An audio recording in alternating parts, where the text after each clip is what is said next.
You're looking at me like you've got a problem or something. Acting up here don't really mean to me unless you're going to fight in here now. I don't think that Jake would have enough time, seeing as he's already undersized. He's not a real heavyweight, and this is Anthony fucking Joshua we're talking about. Take a punch, really. If he takes a big punch from Jake Paul, if he gets hurt in any way by Jake Paul, if he doesn't absolutely ice Jake Paul within a few rounds of this 8-round scheduled bout, well then it really affects his credibility. Tensions rose at the press conference when Anthony Joshua confronted Jake Paul after feeling disrespected. The heavyweight champion reacted angrily, clearly expressing his frustration over Paul's comments and behavior. It don't matter, like, people we're gonna fight now. The heated press conference was only the beginning of the discussion surrounding Jake Paul and Anthony Joshua. Experts shared their views, analyzing the risks and effects of the fight. Legendary trainer Barry McGuigan offered particularly strong criticism, highlighting the real fear that many experienced boxers would feel facing someone like Jake Paul. Having spent decades with elite heavy hitters, McGuigan stresses that the first clean punch can completely change the situation of a fight, showing just how dangerous the matchup could become. Some people are saying, you know, AJ's grabbing the bag. There's nothing wrong with that, because anybody else, if they got offered that kind of money, they would do it. So, yep. And some people are suggesting he might damage his legacy. Where do you sit with the decision of him taking that fight? And it's a professional 8-round fight as well. Yes, it's a highly dangerous fight for Jake Paul. I don't know what he's doing, unless they have done some sort of caveat or some sort of agreement that he says he's going to go easy on him, or he's not going to go flat out. But you know, I've been tossing this up and down in my mind and trying to figure how and under God, when he had agreed to fight someone like Tank Davis, who is, you know, several divisions below him, that's more like what Jake Paul does, and then he goes from there to fighting Anthony Joshua. I mean, just look at what happened to Francis Ngannou, who's a big, athletic, tough guy and had gone 12 rounds with Tyson Fury and given him a real ding-dong, and then he gets absolutely obliterated in a round and a half against Joshua. That shows you, despite the fact that he's been knocked out since by Daniel Dubois, who could knock out anybody, by the way, in any weight division or in any era of the heavyweight division. He's such a powerful guy; he could knock anybody out if he hits them properly. But you know, it just seems utter madness. And Wade, host of the Wade Concept podcast, reveals that Jake Paul's secret weapon for the Anthony Joshua fight has been exposed. He explains that Paul has been sparring with multiple heavyweights to copy Joshua's size, height, and experience.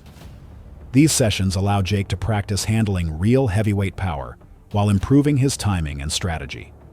By training against opponents who imitate Joshua's characteristics, Paul is preparing himself for the unique challenges he will face in the ring. Anthony Joshua fight, if you're Jake Paul, who hasn't fought someone in the top, realistically, the top 50. I know Tommy Fury is ranked in the top 50, but anyone that is a top 50 fighter, even in your weight class, let alone a top 10, top 5 heavyweight in Anthony Joshua, who was a 2-time heavyweight champion of the world. Can you get prepared for a guy like that if you brought in, let's just say, a deity, freaking Zeus, Hercules, whoever, to prepare you? Could you do it? I don't think that Jake would have enough time, seeing as he's already undersized. He's not a real heavyweight, and this is Anthony fucking Joshua we're talking about. But I will say there were rumors going around that Jake was not taking this fight as seriously as he needed to. That Jake was dilly-dallying, flying to go see F1 in Miami after his press conference, and then going to see his girl all the way in the Netherlands if she's trying to qualify for, I think, the Olympics or something else. There was this post from his girlfriend. I don't know if, again, this was in the Netherlands or where it was at,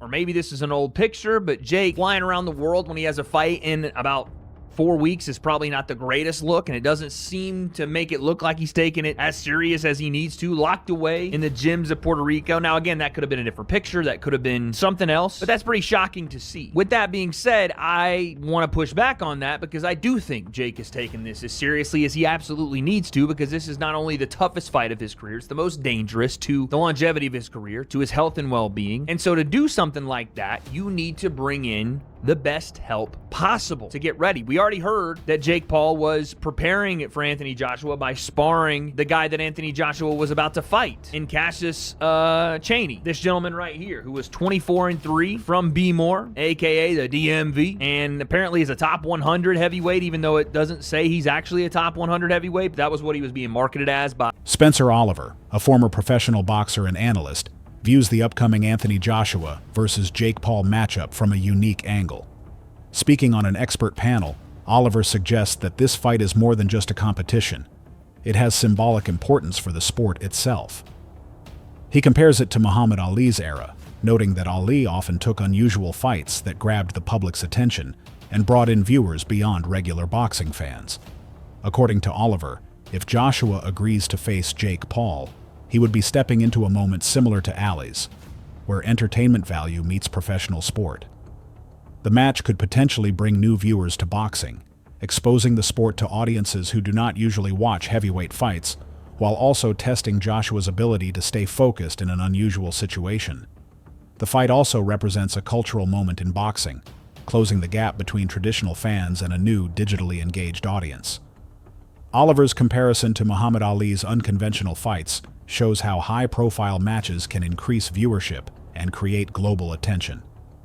By entering this stage, Joshua is connecting with a broader group of people, including younger fans who may follow Jake Paul mainly through social media. This crossover effect can increase the sport's visibility, potentially boosting income and sponsorship opportunities.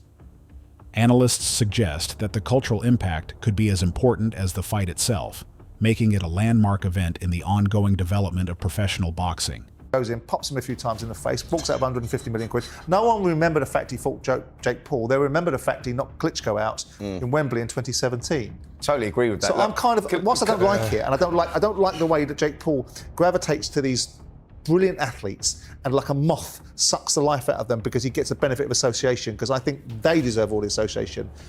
But he is a club.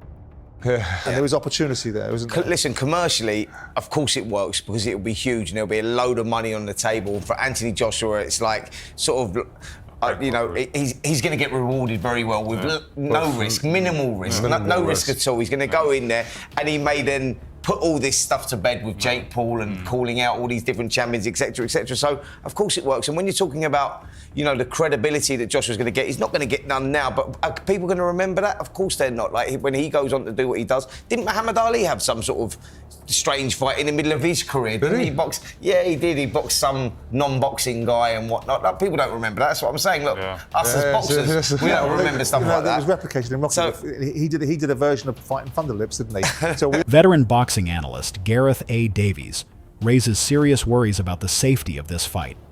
He highlights the considerable weight difference and the major gap in experience between the fighters, suggesting that the match tests the limits of what is safe in a professional ring. Davies emphasizes that a full contest could be dangerous, especially if Joshua lands clean, powerful punches early on. From his perspective, while the spectacle of a social media personality challenging an experienced heavyweight is interesting, the physical risks involved make it a very questionable effort. Experts like Davies caution that regulatory bodies and promoters must carefully check the safety measures in place, as the consequences of a mismatched fight could be severe for both competitors. So, as I am with you, there is a danger in this fight. The odds are, Joshua's 1-12, obviously. Jake Paul is 6-1, yeah? To win this fight in a two-horse race in which this is a guy who lost to Tommy Fury, Tyson Fury's brother, in an 8-round fight, who, for me, I wrote that it would damage his legacy a week ago.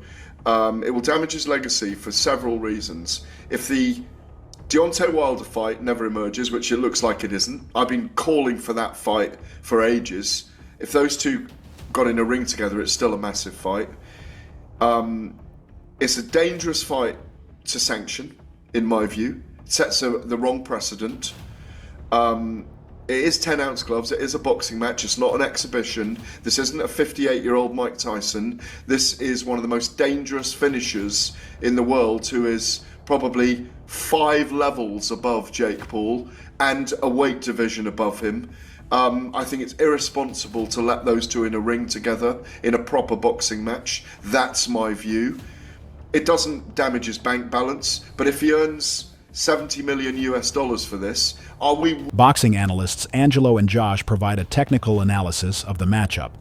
Assessing both fighters based on experience, skill, and natural ability, they state that Jake Paul, while brave, is not at the same level as elite heavyweights like Anthony Joshua or Deontay Wilder. Joshua and Wilder belong to a unique class of boxers whose timing, precision, and raw power can instantly change the entire direction of a fight.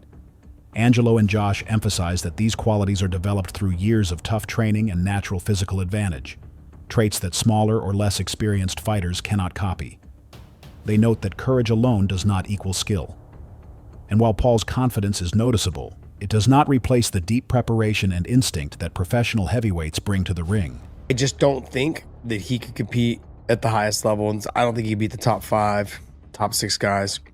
But that in that weight class is where he'd be at, like say 180, 188 or 189, somewhere around there is where he'd probably compete. There's not a lot of talent there though, so he might be pretty good in those weight classes. Him competing in the heavyweight division against like Deontay Wilder or Anthony Joshua or anybody else, no, he gets annihilated. I'm very surprised he signed this fight. I was shocked he signed this fight. I texted my buddy Bo, because Bo follows boxing really well, and I texted him. I was like, dude, we might see a death. And he said the same thing. He's like, I cannot believe he agreed to that fight. But the numbers, the numbers that are, nobody knows the true payouts. They're saying it's around $200 million that they're splitting evenly. So they're getting about $100 million each. He said that it was $267 million. So I don't know who you believe or don't believe, or it could be they're splitting 200 and the 67 delta, they had to pay DAZN because Anthony Joshua has a contract with DAZN. And this fight's going to be on Netflix. DAZN. It's DAZN. So they, which makes, how the hell? Please stop saying DAZN, okay? DAZN. That's like Saint Benoit, okay? Where's the O in DAZN? It's DAZN.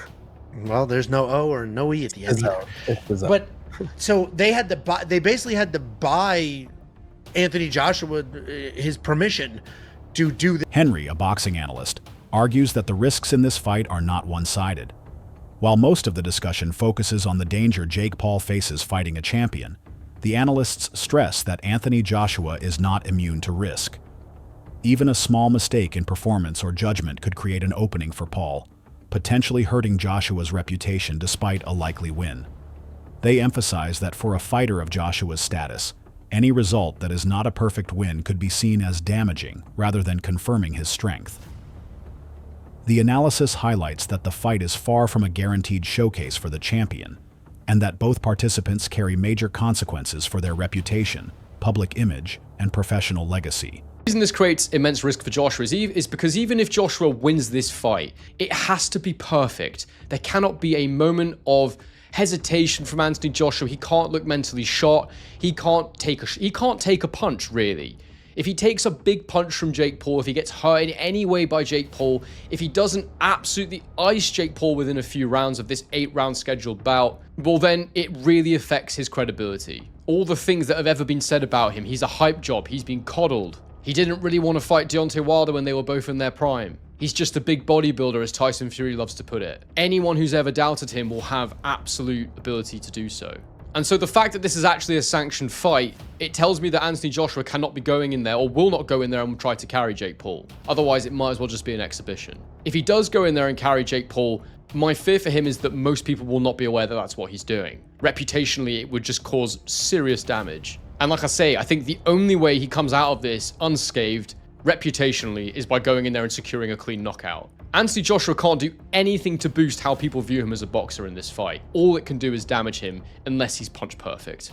He's fighting someone who realistically has nothing to lose and absolutely everything to gain. And that in itself can be dangerous, it can be risky. And given that Jake Paul has achieved so little, given that Anthony Joshua wants to remain relevant and credible, so it seems, because he has a couple of potentially big fights left, especially against Tyson Fury, why is he doing this? He doesn't want to jeopardize that, surely.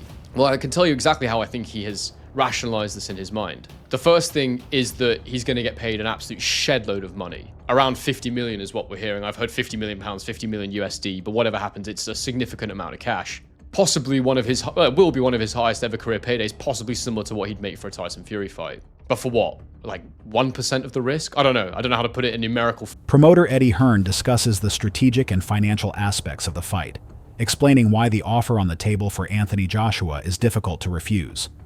Hearn notes that Joshua has already achieved nearly every major goal possible in the heavyweight division. At this stage of his career, the huge payday becomes a logical factor, offering a financial reward that is much higher than traditional fights. Hearn frames the decision as a calculated business choice, stressing that in boxing, strategic opportunities often combine with money incentives. For Joshua, the fight is less about need and more about using his status to maximize earnings while staying visible, turning the matchup into a mix of sport, entertainment, and financial planning. Reported yesterday by the Ring by Mike Coppinger that one's in the works and looking likely for December. What can you tell? Yeah, not yet. I mean, there has been conversations, obviously. I think it comes down to how true, they are. Jake Paul is that he actually wants to fight. I mean, he's a madman if he wants to fight. But for some reason, and he thinks he can beat AJ. And I have to be honest, we were going to have a run out in December over 8 rounds against a bloke you've never heard of. And we may end up having a run out against Jake Paul for a career high payday. I don't see how we can turn it down. When I asked you about it a couple of days ago, you said that at that time you never really got into the financials. Have those been discussed now? Have you discussed the financial element? Yeah, there has been some conversations around that, and it is, it's a huge amount of money. And I think AJ would be mad if he didn't do it, and I think he will do it if Jake Paul is genuine. We may wake up tomorrow with these people and they've announced another fight. Honestly, anything could happen. So I still can't get my head around the fact that this guy wants to challenge AJ. Listen, respect to him if it's true, but we shall see. To end on that note, I spoke to Alfie Sharman earlier. He said that himself or DAZN have had no conversations about AJ potentially taking that fight. Obviously, AJ is exclusive to DAZN.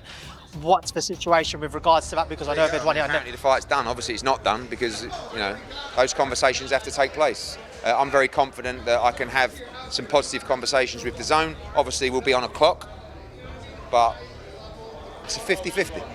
Last one from me. I saw Chris McKenna tweeted that Anthony Joshua currently doesn't have a British Boxing Board of Control licence. Obviously, it's not unusual for someone who isn't fighting currently, he's inactive, to let it run out. But he would have to apply for one to face Jake Paul again, and then they'd have to approve a fight. Do you think that'd be a... Former world champion David Haye brings attention to the natural unpredictability of boxing. He warns that despite Joshua being the strong favorite, the result of any fight is never guaranteed once the first bell rings. Haye emphasizes that underestimating an opponent, regardless of their background or previous experience, can lead to unexpected results. While accepting that Jake Paul faces a major challenge, Haye stresses that professional fighters must always respect the abilities of anyone entering the ring. The unpredictability factor adds tension to the fight, making sure that both the audience and the fighters remain fully engaged and careful throughout the contest. It was only a couple of months ago that we were told it was really close, and then it was Jake and Tank, and now that's off for other reasons. Your initial reaction to the fact that December Miami might be on? Yeah, jumping from Gervonta Davis all the way up to Anthony Joshua seems absurd. It doesn't seem like it's a reality. Seems very Jake Paul. But sometimes these crazy things. Who would have ever thought Francis Ngannou would get a shot against Tyson Fury? When we first started talking about it, it's like that's never going to happen. And when it did, we saw Tyson Fury have a very, very tough night, get knocked down and scrape through on points. Anything's possible in boxing. I think the chances of Jake Paul beating Anthony Joshua, I don't know, he's got a very, very low chance. I can't see any way that Jake Paul can win a boxing match with 10, 12-ounce gloves on with Anthony Joshua. Anthony Joshua You know, world champion, silver medalist, Olympic gold medalist, 2-time heavyweight champion. He's a top 10, top 5 in some people's arguments, heavyweight, and he hasn't gone that far over the hill. He's not Mike Tyson, nearly 60 years old. I can't see it happening, but if it can happen and AJ wants it, then obviously it's going to be a massive payday as well as a massive spectacle. It would be an absolute crush box office numbers, and unfortunately for Jake, that will be potentially his last fight in boxing. That is it for today's video. Stay tuned until next time.